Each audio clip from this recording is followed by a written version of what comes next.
Olá pessoal, tudo bem com vocês? Então, depois do último vídeo que eu falei a respeito do cáter automático no sistema Corra, eu recebi esse vídeo do nosso guru do Biblioteconomia para Concursos, Gustavo Ren. Fala Gugão, beleza meu velho? Explica aí melhor pra gente essa relação entre o indicador 245 e o número de cáter. Fiquei muito curioso, tá? Apesar de trabalhar com Mark, eu trabalho com Mark apenas como bibliotecário, né? Não trabalho nessa parte estrutural do Mark. Eu acho bem interessante aprender um pouco mais sobre isso. Valeu, grande abraço. Então, hoje nós vamos conversar a respeito disso, da relação entre a criação do número de cáter e os indicadores do campo 245 em uma catalogação em Mark. Vamos nessa? Olá pessoal, tudo bom? Pessoal, nesse vídeo nós vamos ver a questão da pontuação da catalogação. Eu sou Gustavo Nogueira e então vamos conversar sobre essa questão que o Gustavo Ren colocou.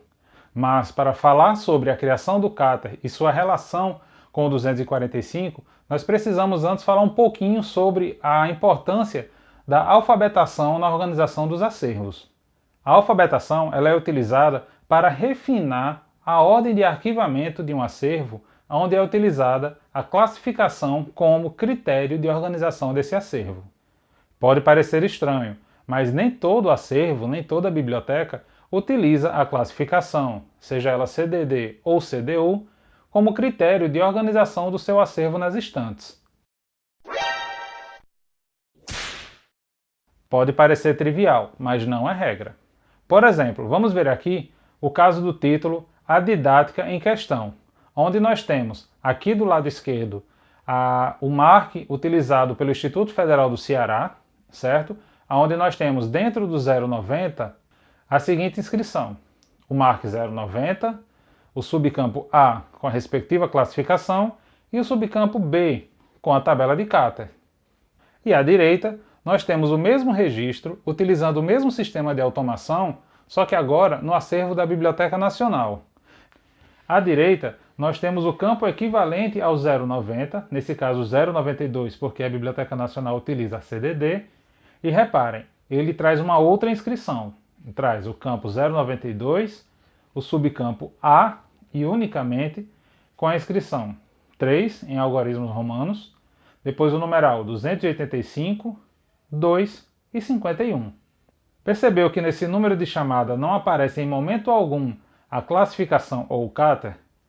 É aí onde eu quero chegar. Na Biblioteca Nacional, a ordem de organização do acervo é de acordo com a sua ordem de chegada e com o seu tamanho, onde a primeira informação é o andar, nesse caso o terceiro andar, 285 é o número da estante onde o material está, depois vem a prateleira, ou seja, a segunda prateleira, e 51 é a sequência dessa obra na segunda prateleira da estante 285 do terceiro andar.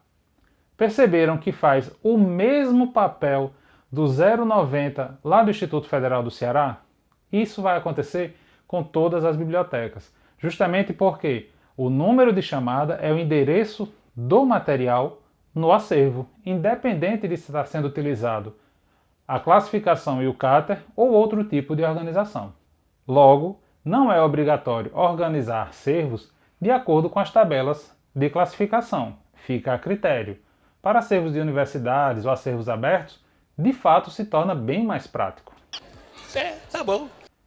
Mas são nos acervos que utilizam a classificação como método de organização do seu acervo que é o X da questão, onde nós vamos chegar com a importância da alfabetação. E quando mais de um título recebe a mesma classificação, é onde entra o papel da tabela de cáter, onde vai se utilizar a alfabetação pela estrutura do cáter na hora de ser construído, que tem uma letra que corresponde à primeira letra do sobrenome do autor da obra, um número pré-estabelecido e a primeira letra do título, para casos de obras que possuem uma entrada principal pelo autor. Quando não, a primeira letra do título abre o número de cáter.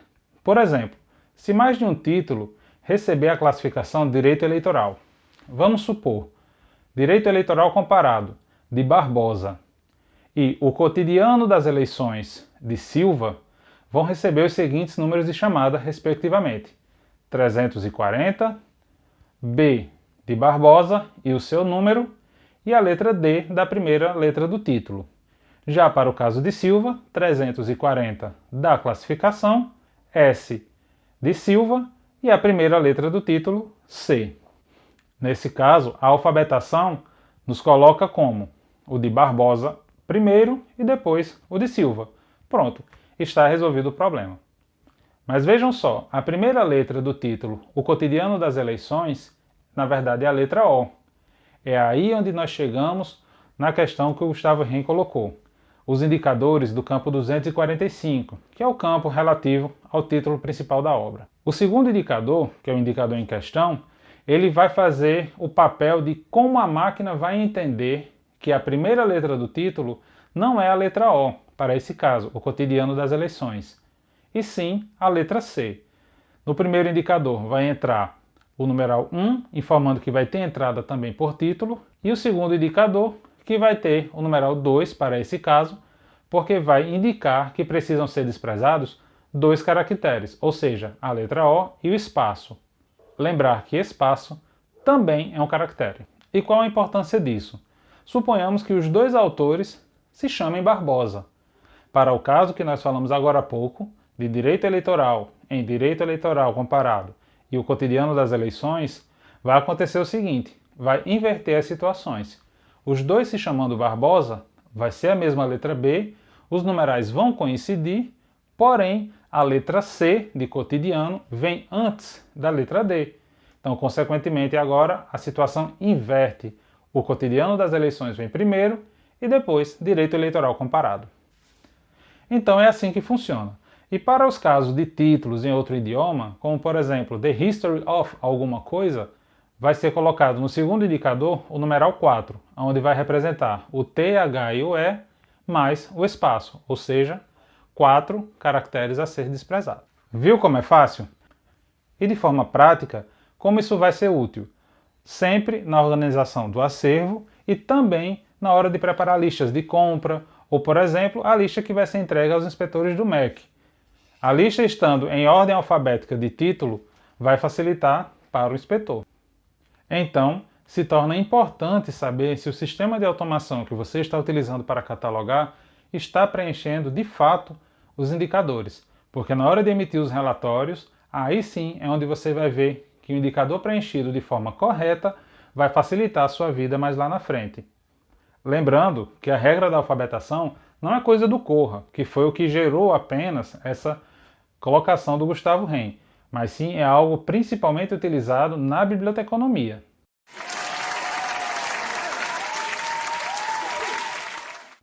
Espero ter esclarecido a relação entre o segundo indicador do campo MARC 245 e a criação do Cater para a catalogação, e também ter ajudado alguma coisa a esclarecer a respeito do refinamento na ordem de arquivamento dos acervos em bibliotecas. Inscreva-se no canal e se você gostou desse vídeo, não esquece de compartilhar ele nas suas redes sociais, dar o joinha dizendo que gostou e compartilhar também nos grupos com seus colegas catalogadores. Um forte abraço e até o próximo vídeo.